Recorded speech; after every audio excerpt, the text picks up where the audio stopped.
Okay, so after how many days na pag-ulan, ayan, namukadkad na ulit ang ating mga bulaklak.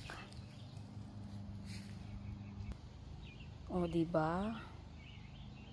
Ang gaganda. Oh, so nice. Oh.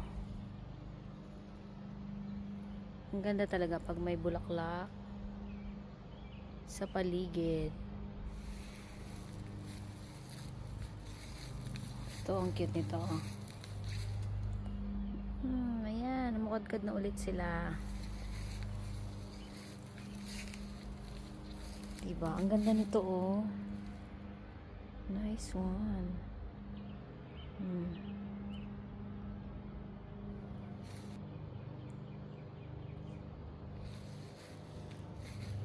Konti na lang yung rose. So, ito naman ang namulaklak ngayon. Ang ganda. Ayan, ayan po sila. Yan. Oh. Ganda rin ito, oh. Ayan, ayan sila. Nice one. Oh, diba? Hanggang dun yan. Oh.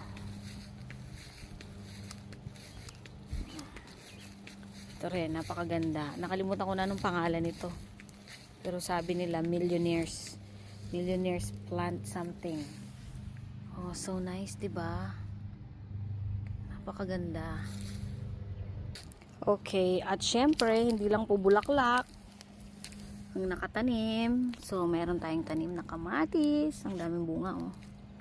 Oh, meron ng hinog. Pitasin na natin mamaya. Ayun, oh. Oh, dikit. Dami, ang dami nito, ah. Oh. Oh, diba? Oh. Ayun, oh. Oh.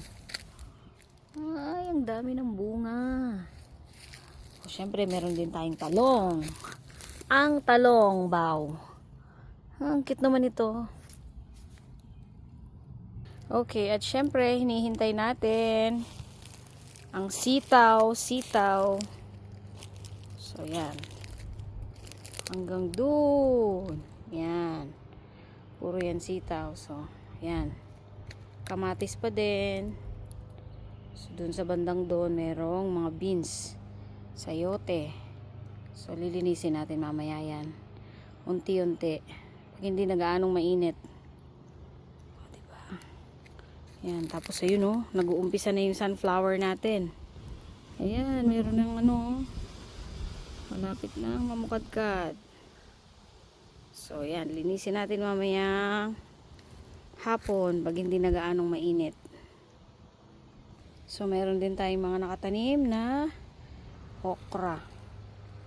Yan. So, hinihintay pa na lumaki. Okay, so, yun lang guys. Have a good day.